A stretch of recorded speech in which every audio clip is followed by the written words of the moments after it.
Ассаламу алейкум баршаңызға. Мұхаммед пайғамбарымыздың саллаллаху алейхи уассалам әр сүннеті біз үшін өте маңызды. Сүннет бұл барлығымыз үшін өмірді пайдалы әрі жақсы өткізуде керемет нұсқаулық болмақ. Алла елшісінің саллаллаху алейхи уассалам өзі кім менің сүннетімді жаңғыртса, сол мені жақсы көреді, ал мені жақсы көрген жан жұмақта менімен бірге болады деген.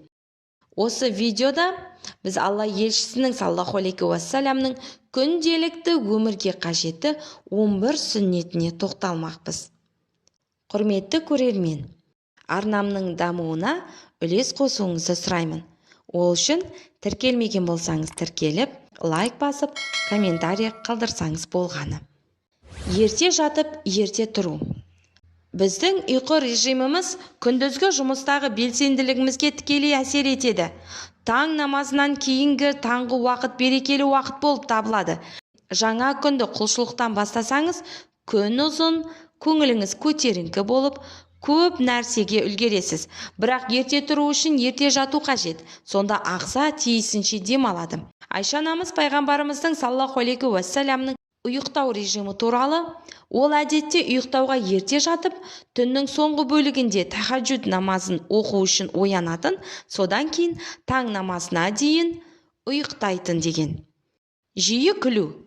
Ибн Жаз, Алланың оған игілігімен сәлем болсын, мен Алла елшінен саллаллаху алейхи уассалам көп күлетін ешкімді көрген жоқпын деген.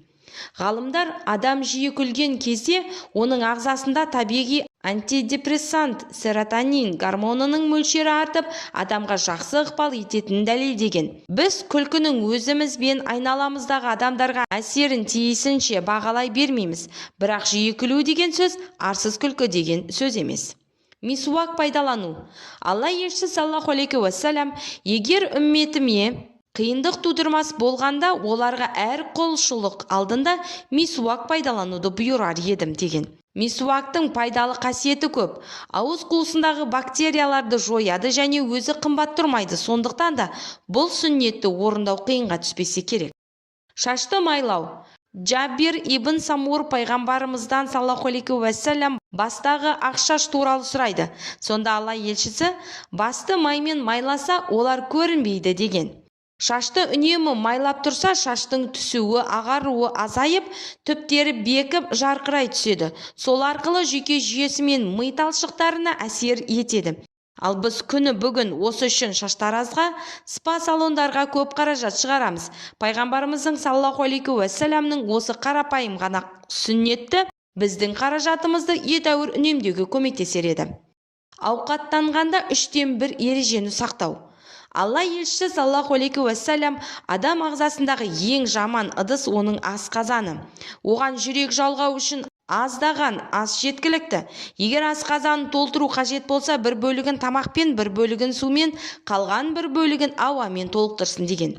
Жақсы нәрсе айту немесе үндемеу. Пайғамбарымыз саллаллаху алейхи уассалам: Алла тағала мен қиямет күніне сенген адам жақсы нәрсе айтсын немесе үндемесін деген.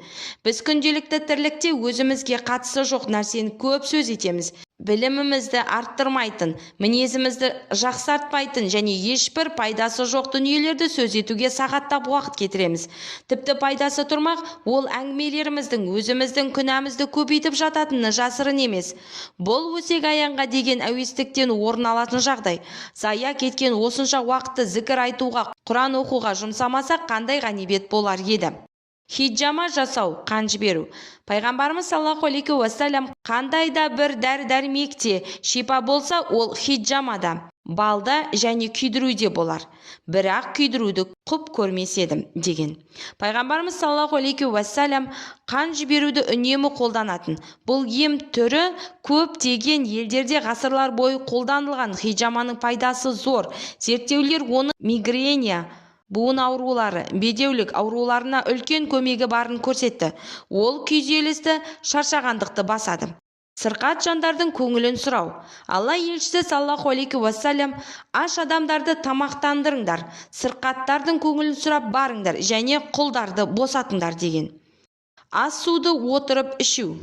Пайғамбарымыз саллаллаху алейхи уассалам адамның сусынды тік тұрған қалпы ішуіне болмайды деген. Айналасындағылар асты да тұрып ішуге болмай ма деп сұрағанда, бұл одан да жаман деген екен. Оң жағымен жату. Алла елшісі саллаллаху алейхи уассалам үнемі оң жағымен жататын болған. Адамның ұйықтағанда оң жағымен жатуы оның күндізгі жұмыс өнімділігіне де, денсаулығына да әсер етеді. Үйге кірер кезде бисмилля деп айту. Алла елшісі саллаллаху алейхи уассалам, егер адам үйіне кірерде немесе тамақ ішерде Алланы еске алса, шайтан өзінің көмекшілеріне біз түнеуге және тамақ ішуге орын таппадық деп айтады.